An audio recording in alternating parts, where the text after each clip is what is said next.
Hello, friends. Thank you for joining us again today. Today is going to be a fun show for me. I've got some of my good friends from Toastmasters with me today. A lot of people ask about my confidence and my stage presence when I'm on stage, and I attribute a lot of what you see to being in a group such as Toastmasters. We're going to introduce some people to you today that are going to share some of their stories about how Toastmasters has helped them. We're going to start with and bring in Rob Coker. Rob is a maybe. Here we go. There's the group right there. We've got Rob Coker, David Kincaid, Laura Harris, and Laura Matthew. We're going to start with Rob. Rob, tell us a little bit about how you found Toastmasters and maybe one story to stand out of your experience so far. Sure. Thanks, Tony. I got started with Toastmasters through the advice of an entrepreneur I knew. I saw him give a presentation. I just knocked my socks off, actually. I'm very much interested in the entrepreneurial space, starting my own company, those kind of things.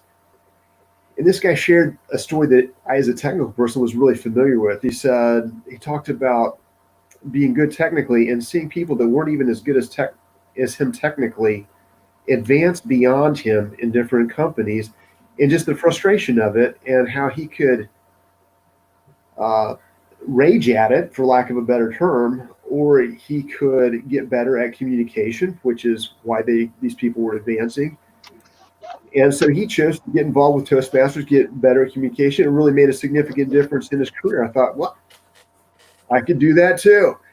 So I looked around and found a Toastmasters club near me. It turned out to be a fantastic club. And one of my favorite stories, though, is actually not my particular success. It's the success of my son. My son joined at the same time with me. He's an adult and recently has earned the highest achievement in Toastmasters of being a distinguished Toastmaster. And seeing his progress, his hard work, his growth in communication and leadership has just been a thrill to me. Thanks. We're going to talk about Daniel here in a minute. As you mentioned, the DTM. That's a great segue into our next guest. Traveling with us today, he's actually on a trip, and he's going to join us via his car. He is a DTM. Dave, tell us a little bit about yourself and how you found Toastmasters. Well, thank you very much, Tony. I found Toastmasters because my wife tricked me into joining. She had been a Toastmaster for 13, 14 years, and she was involved in the district leadership, and her particular job was the marketing director at the time for the district. And one of the things that she did in that job was to go to companies and that they would benefit from having a Toastmasters club on site at their company. Lo and behold, she went to my company and convinced them that they needed a Toastmasters club. And of course, I was expected to join. So I joined. I had no intention of joining, no desire to join. I had education courses. I was an optician. I need all this stuff. But once I went to a club and started doing the exercises, I discovered there's a science to this. Right. There's actually skills to learn. You don't just wing it up there. You can learn different tools and keep them in your toolbox and pull them out when you need them. Who knew that it was something you could learn? But I have to tell you that Toastmasters is responsible for my success in my business right now, because I would still be doing what I was doing, and instead I'm growing with a growing company, and I'm really enjoying it. Perfect. And I'm glad you did pull over so you can be safe and join us. We do recommend that you take Toastmasters in as safe as manner as you can with regards to travel. Let's go down to our next guest, Laura Harris. Laura, you have CC behind your name, and I'm assuming that that means something in Toastmasters. Tell us a little bit about your story and what those letters mean. Well, the CC is for competent communicator. which I would say I probably wasn't that much of one before Toastmasters. I got involved actually through my cousin, just kind of mentioned it offhand. Even though I'm a bit of an extrovert and I like to be around people and I enjoy interacting and socializing, I had a really, really hard time talking about my business. I've been an entrepreneur for over 15 years and had my own business, but it was in a space where I'm behind the computer a lot in graphic design, marketing, website. And so it's easy for me to just not talk to people in a professional setting.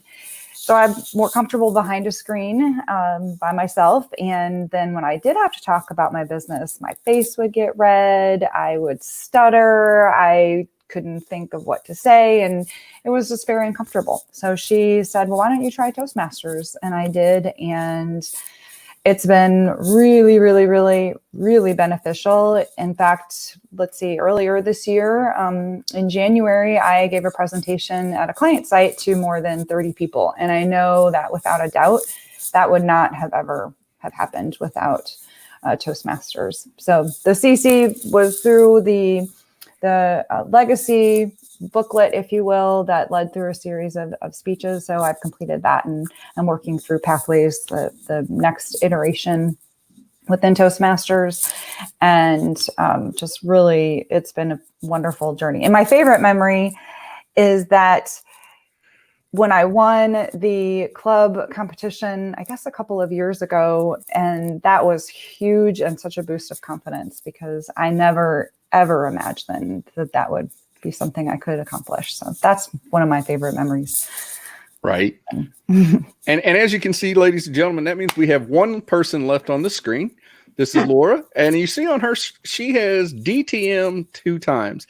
Tell us what that means, Laura. Well, it means I've been in Toastmasters a long time, but it took me 14 years to get that first DTM, and I think only 4 to get the second one. So it gets easier as you go along. And I did join Toastmasters back in 1997. It was at work. I worked for St. Louis County, and at that time I was a field inspector for landfill. And I said, I'm not going to stay at this level. I got to figure out how to move up. And Toastmasters made a difference. It helped me move up through my career. And I've enjoyed it because, as they say, you join Toastmasters for yourself, but you stay because of the people you meet. And as you become a mentor and you watch people grow and change and get that boost of confidence and do amazing things, it just comes back to you in such a great feeling. You want to keep doing that over and over. And that's the only reason I can think of why I'm still here. I'm looking to start a second career and do more promotion and book writing. So I think this next journey of online with Toastmasters is going to help me in that next career. So back to you, Tony. That's a great segue into where we're talking about next. Recently, Toastmasters released Pathways. I have to ask, the 4 of you all seem to have been in Toastmasters a while. I've been in for about 3 years now, so I was a verdict of both systems, the old legacy system and what we're looking at now. How much resentment or fear did you have when Toastmasters said they were going to start Pathways? And then what changed your mind to get excited about Pathways? Let's go to David. Well, resentment, no. Fear, yes. Fear of the unknown. Everybody wants change, but nobody wants to change. That's the old adage. And we were given a length of time to finish out the old program before starting the new program. But when Pathway was available, I was curious enough. I went right in there and I started that. And I had a level 4 in Pathways before I finished the DTM in the old program. Wow. Because it is exciting.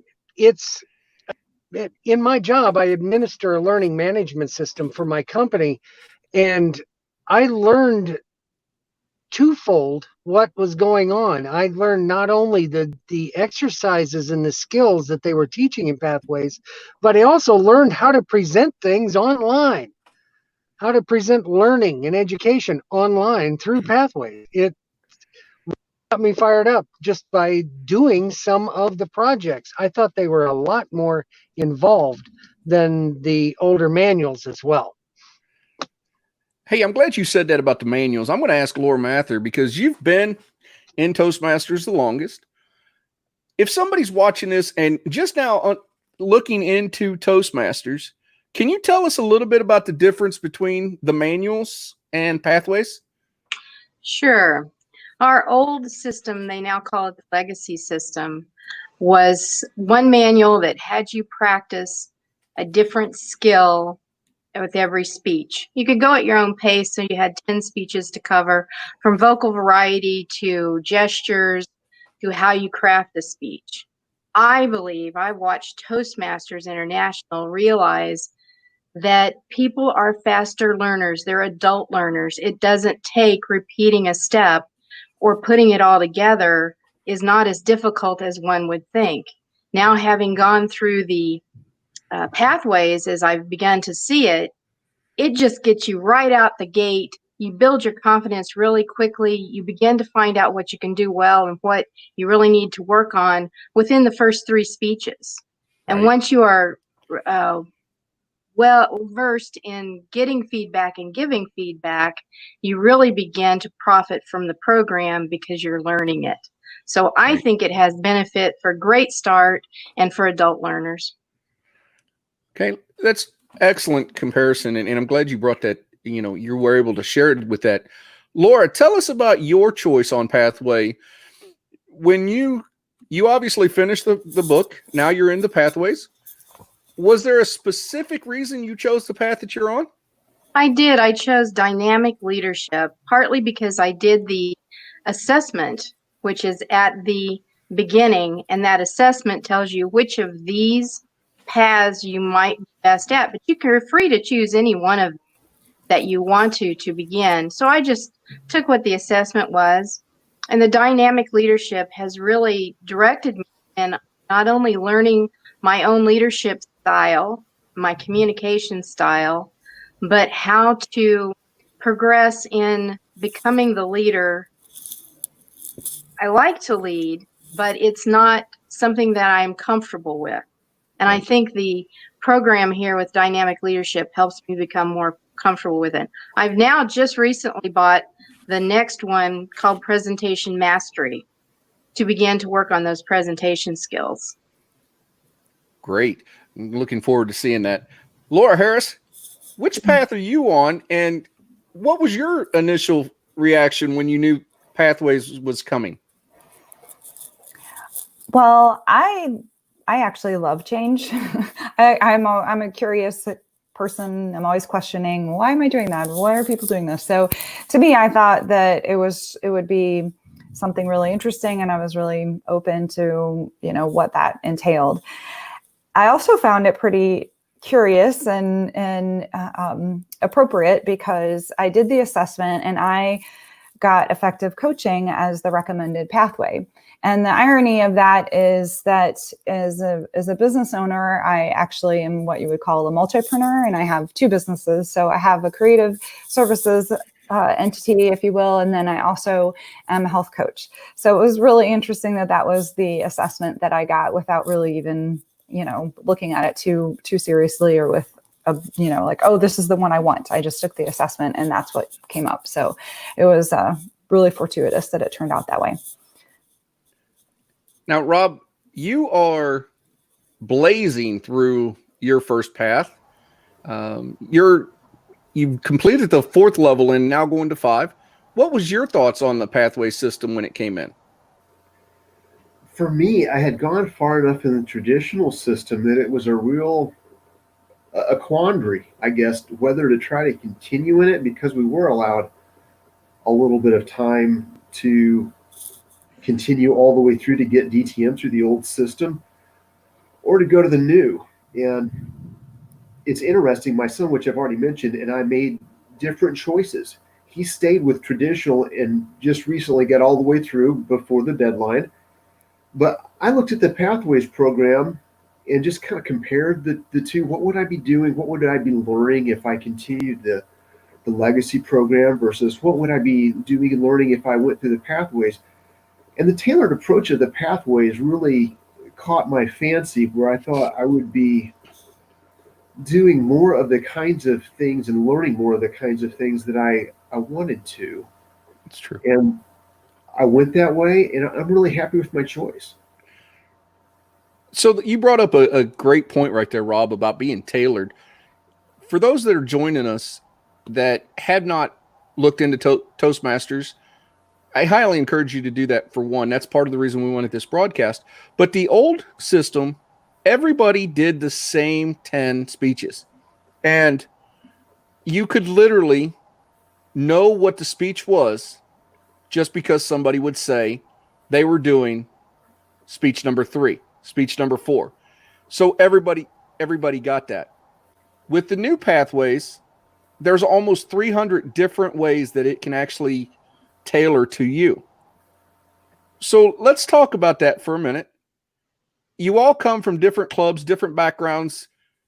What is your impression of the skills that you're seeing being learned from those members in your club that are doing the pathways?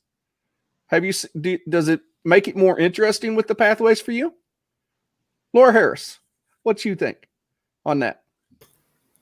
I think it's been really interesting, just the range of what the project scopes have been. It's been much more in depth than a speech around, whatever the topic might be, or what you're supposed to learn from that. And I think that each of the projects in Pathways, each level has its own lessons with it. So before, I think where the booklet would go through and it would highlight, what you're trying to get out of it as a speaker, this one is whatever you're doing is a bit more broad and holistic in terms of, I think, of how it can apply to your life, as opposed to like just that one like speaking project. And really, you get a lot of bang for your buck, so to speak, as far as what is within Basecamp or within the pathways, as far as like what you're learning, through, I don't know if module is the right word, but what you're learning as you're going through. There's also that kind of is pretty detailed as far as what you're supposed to get out of it. So I've been impressed to see what people have come up with and what they have to talk about. And the same thing for me. I'm at level 2, and going through like the leadership one was cool to me to experience. And I had a work conversation with someone, and I was able to say, well, I'm doing it this way, I know, because the type of leadership style that I have, this totally reflects what I learned in Pathways. David, you're in one of the advanced clubs. Tell us a little bit about that club, and the same question: how have the members of that club taken to the pathways, and have you seen a growth of education from the pathways? I don't know if David, I think David might have froze on us. There we go. Oh, yeah. I forgot there was a mute button on my end. It's all right. I am in 2 clubs. One of my clubs is the Smedley Hometown Memorial Club. And that club was one of the first clubs in the district to be 100% involved in Pathways. I thought that was really, really exciting. The other club, the West County Club, was probably one of the last clubs to be 100% involved in Pathways.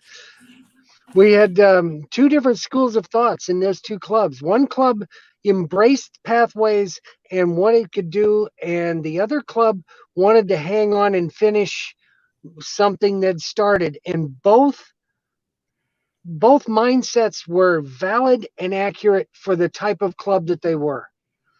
The West County Club had purchase on that original system, and they wanted to finish it.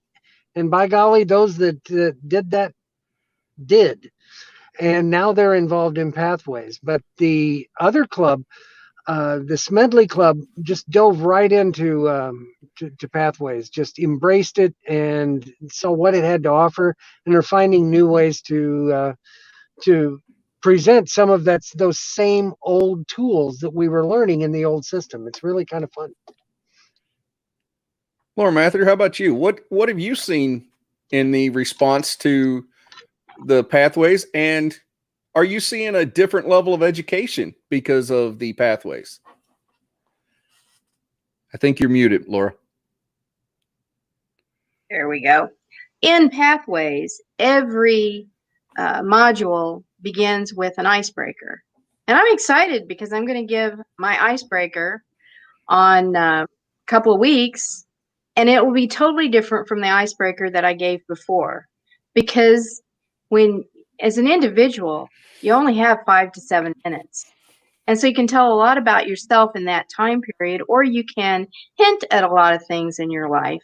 So you have choices of how you want to present and what it is you want to share with others. So I'm excited about that. And as you work through all of those paths, you'll get that opportunity to give an icebreaker as your first speech, no matter where you're at.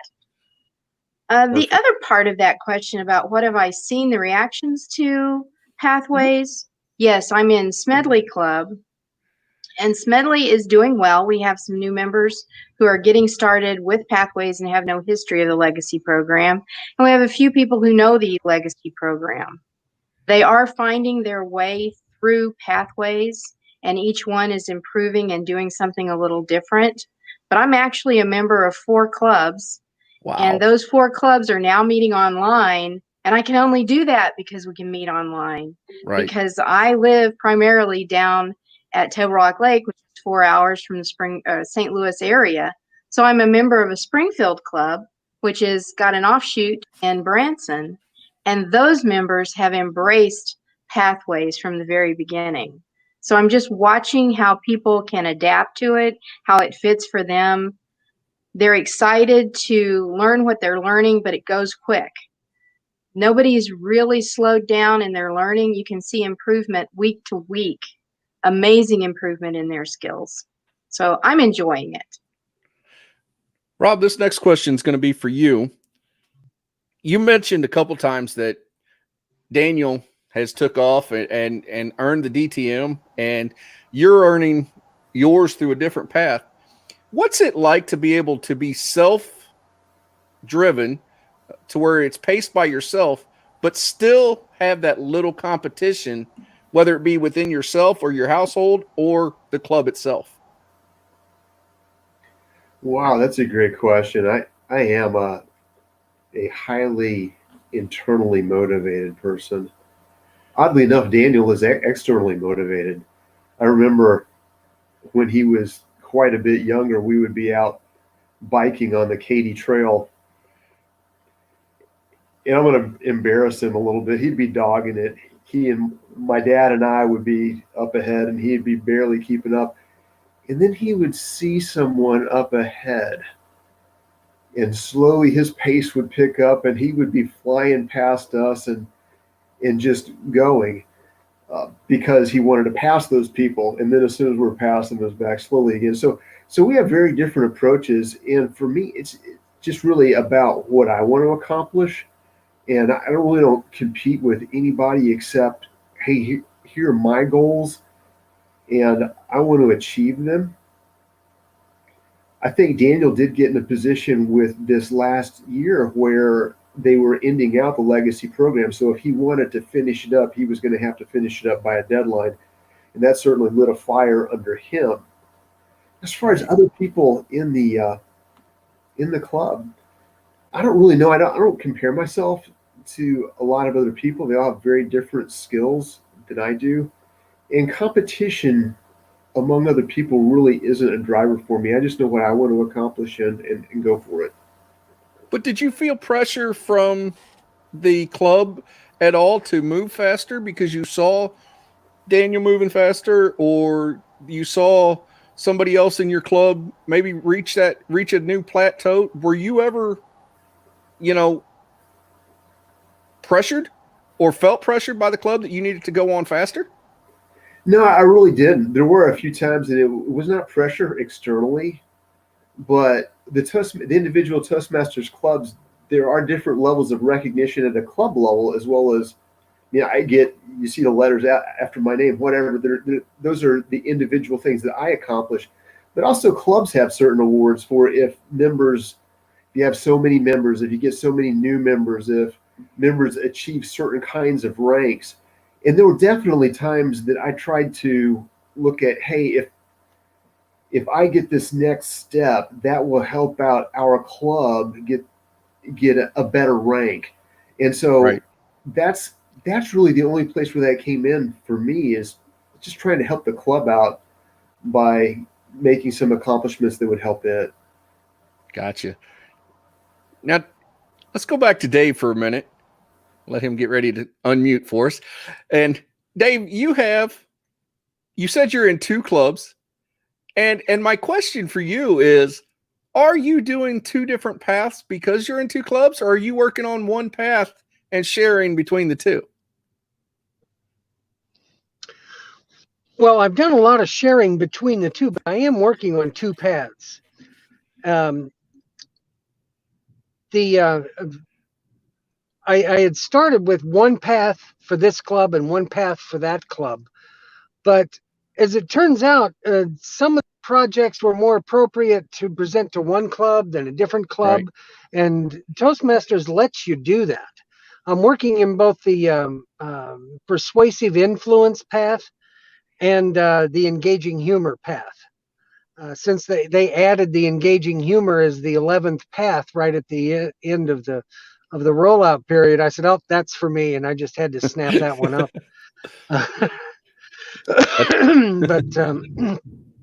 But by working them at the same times, it also helps reinforce some of the basic skills that you're learning at the lower levels, and they complement each other pretty well going along. Very well. Very good. And I have not checked out the engaging humor one. I think that's one that I saw, but I hadn't seen that. I had not checked it out yet. Laura Harris, I'm going to come to you for this question. Okay. Toastmasters, when you come to a Toastmasters meeting as a guest, you may walk in, and most of our meetings are similar, I would venture to say. When you show up as a guest, you are introduced to 4 or 5 different roles that are played by the club members each night. You seem to have an affinity with not liking the ah counter. Tell us a little bit about what that ah counter does. The ah counter is responsible for noting pauses that should be there, but instead are actually words like so, and so, and so, and so, which was always my favorite. Any type of filler words, just people when they're just going on, and so, and but, and that, and then clicks, and. Whereas the pauses allow us to collect our thoughts and allow our audience members to follow along in a decent pace. My least favorite is actually timekeeper. I like ah counter a little bit, but what happens for me is that sometimes I don't listen to the actual speech because I'm counting, so it's not as much fun. My favorite is grammarian of all the roles. Grammarian. That is my least favorite, by the way. Well, I'm going to ask that same question to Rob. When you come in as a guest and you saw how the meeting was run, what was your initial impression of that structure that Toastmaster uses in its meeting? Wow. Oh my. That was kind of my first reaction was, good grief, they're checking everything. You have a timer making sure that you don't run too long or too short, an ah counter making sure you're not doing those kind of annoying little habits in your speaking. You've got a grammarian checking your grammar and also looking for interesting vocabulary or turns of phrase. You've got somebody giving a general evaluation of the whole meeting, another person evaluating each speaker. I was like, oh my goodness. So, but you go a couple weeks and it becomes really familiar, and what seemed so much at the beginning just all starts to make sense, and you're really comfortable with it. And Of course, as Laura alluded to, you have your favorite positions and your not so favorite positions. That's the positions. I kind of wanted to stress that. So my question now that goes to David on this: every Toastmaster's favorite thing of the meeting, and you can either sense that as true encouragement or sarcasm, depending on how you want to play that, is our table topics session. Dave, tell us a little bit about what table topics is and why do you think you excel at table topics? Table topics is absolutely my favorite part of the meeting. This is where someone will give us, the topics master for the evening, will give us a question and point to someone to answer that question, and you are given a 1 to 2 minute time frame to answer it. 1 minute to qualify, 2 minutes to shut up. So somewhere between 1 and 2 minutes is how long your answer should be. The reason I like table topics so much is that this is impromptu speaking. This is life. This is what your life is all about. It's like an evening of first dates, because you get those table topics questions fired at you. And if you have more than 3 words and 2 of them are then you're probably going to pass that first date. My boss knows better than to pass me in the hallway at work and say, "How's training going?" Because he's going to get a 1 to 2 minute answer. So what table topics does for us? Oh, go ahead. No, I was going to say, and when you say that 1 to 2 minute, we have that internal clock in our head that we sense that. So your boss is probably starting to catch that internal clock as well when he walks by to know, yep, he's getting close.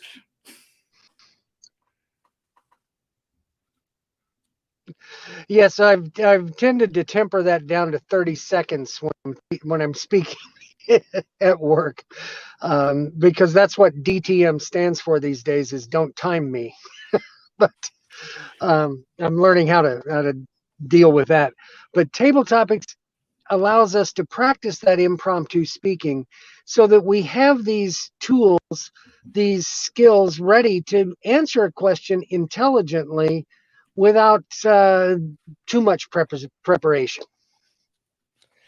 So you use your table topics to practice your impromptu speaking. Have you felt that your impromptu speaking has got better because of the table topics, Dave?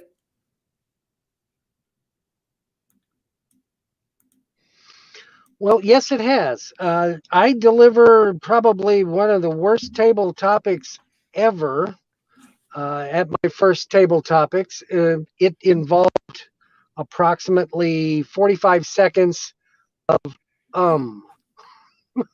followed by a couple of words. And then when the green light came on, I just sat down. I've gotten a little bit better than that. I am certainly not a champion table topics master by any means whatsoever, but I think I can answer a question intelligently. Perfect. And one of the projects in my engaging humor path is to give a humorous speech impromptu on a topic given to me by the person who introduces me, the Toastmaster. So I can't wait to do that one. Can I be the Toastmaster on that one for you? Let's go to Laura Mather for this next certainly you can. Let's go to Laura Mather for this next question. Laura, you said you're in 4 clubs. Yes.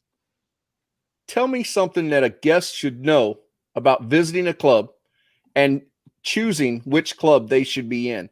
What would you recommend? Well, I'm going to speak to the present, because presently almost all of our clubs are doing online meetings.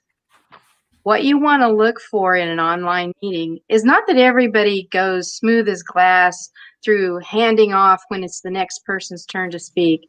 What you're looking for is friendly faces and people who are attentively listening to each other, even when they're sitting at home on their computers.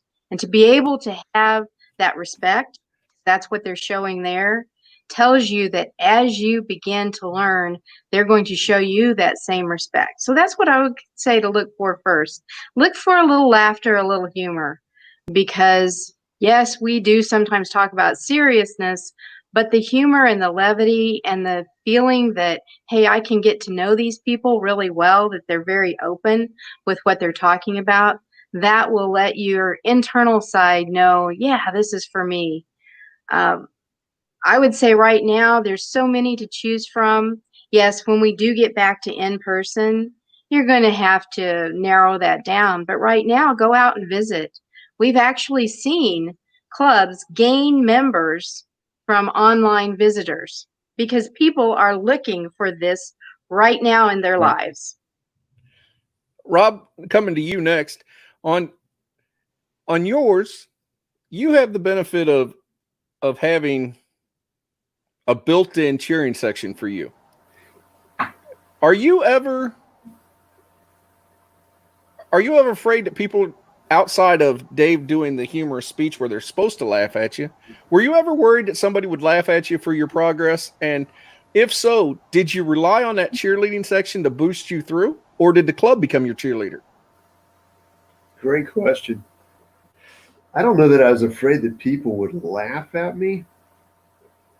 There are a couple speeches that I gave, particularly persuasive kind of speeches that had political bents to them. I was more afraid people were going to be mad at me. But the club was really good. Even people who I know didn't necessarily agree with my point of view were all very encouraging and supportive in terms of really trying to help me become a better speaker. And I appreciated that. But your point's well taken that I had a son. Well, my son's involved, and I had a daughter that for a while was involved. Right. And so it was really nice to be able to practice my speeches in front of them. It was great to know that I would have at least two people in the audience that were wholly, I guess, on my side. But really, the club as a whole has been extremely supportive. I count many of the people in there as my friends, and I think that's one of the things Toastmasters really excels at, and it's even in their mission statement, is trying to create a supportive environment where people can learn communication and leadership skills. And they do that, and this touches a bit on one of the questions earlier, these different roles in the meeting that I talked about. All of those are designed to help you identify things that are going on with your speaking that you might not notice yourself. It's one thing to say, well, I'm going to just get up and give 10 speeches, and you give 10 speeches, and you have no real feedback or no real idea how you did. But getting that feedback, I think, is extremely valuable in your blind spots and helping you not only see, here's something where I could do better, but also here's where I'm doing really well and something that I might even want to try to take even to the next level. I'm already doing it well, but maybe I can just be a standout even in this particular area. And so I think all of that really, really is conducive to helping one grow. That feedback that helps you see what you're doing well, what you're not doing well, gives you ideas how to do it better. And in an environment that's not trying to tear you down, but is trying to really help you get better, and people are on your side. That's been tremendously good for me. Great. Well, guys, as we know in our regular meetings, we want to be timely of people's times. We want to make sure that we are following through. I'm going to do the same with you guys. I appreciate you taking your time to join me today. So what I'd like to do as we sign off is I want to go around to each one of you, and I want you to tell me something that a guest should know about Toastmasters that would make them choose to join one of our clubs. Let's start with you, Laura Harris. If I was talking to somebody who was even thinking about Toastmasters, I would just encourage them to come to a meeting and experience it. And to really understand that, to Rob's point, everybody in the audience everybody in the club, everybody that's there, all the other members are also cheering for you. It is truly one of the most supportive environments that I've been in. The people who join Toastmasters and are in Toastmasters believe in being inspired, and I think that they like to create that inspirational type experience. So the meetings have that sort of that feeling that everybody's cheering for you, that it's a chance to be inspired, it's a chance to learn about different topics too. I mean, we didn't even talk about the range of what people talk about. You know, that's just fun in and of itself. So not only do you get better just personally, but then also the range of what you get to hear about and learn about. And I could keep going, but I'll stop. Perfect. Well, Dave, we don't normally do this in our table topics, but same question. Tell me something that a guest should look for in deciding to join up with us. What would you tell them? Very similar to what Laura just said. It's a safe place to practice your skills. One of the first speeches I gave was, in my opinion, awful. I failed. I fell on my face. And as I finished, they applauded me and then told me what I did well. They highlighted the parts of the speech that I did really well. And I thought that was really awesome. Okay, I didn't just completely destroy this speech. It went pretty well. And that gave me some confidence to get back up and do that again. And it just kept getting better each time. Very good. So very much encouragement as somebody new starting out. Rob, how about you? What would you tell that guest? What should they look for and why should they join? In terms of what to look for, I think looking at some people that you think you're going to get along with, see how they interact with each other, see if that's something you like, if their style is something you like. I was very fortunate. The first club I went to, I just had my socks knocked off by the quality of the people there. And one speech in particular, I still remember, I was floored by how incredible it was. And I just kept coming back. The reason to join, I'll keep this really short. It works. I've already talked about the feedback. David's talked about the feedback. Having that feedback means you're not flying in the dark. You get guidance in how to get better. You get encouragement in what you're already doing well. People don't like shred you and find everything wrong with your stuff. They're looking for what you did right too. But at the end of the day, it works. Very good.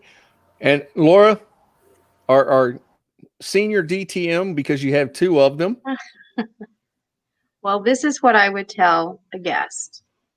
Join. It will change your life for the positive. All of these people have given great testimonies to it. And whether you think you're joining it because of a work relationship, realize that Toastmasters spreads out to even your family relationships and helps you communicate better with your family. So whether you're in Toastmasters for life or whether you're in Toastmasters for 6 months, you will gain something that will change your life. That's awesome. And once again, I want to thank each one of you guys for joining us today. Again, I didn't talk about what Toastmasters is for me. I wanted you to hear it from my panel of friends, and they are friends as you get to know each one of these. Toastmasters has made a difference in each one of their lives. They made a difference in their profession. If you're interested in what Toastmasters may be able to do for you, reach out to myself. I'm more than happy to help you. Reach out to any of our panelists through the Toastmasters International. We'll find a club, help you find a club. My advice to the people that are the guest is to visit multiple clubs. Don't jump in just one and think that's what Toastmasters is completely, but rather visit a couple clubs, find one you want to join, and then if possible, or if you'd like to, join multiple. It will be a learning experience. On behalf of all my panel that's joined us today, I want to thank you for taking the time to be with us. It is truly an honor to have these 4 individuals sitting alongside of me to talk about Toastmasters. And we encourage you to reach out to your local club, toastmastersinternational.org, Is that right, guys? Or is it .com? I think it's .com, .org. Whichever way it is, go online, find it. And we look forward to seeing you. Thank you.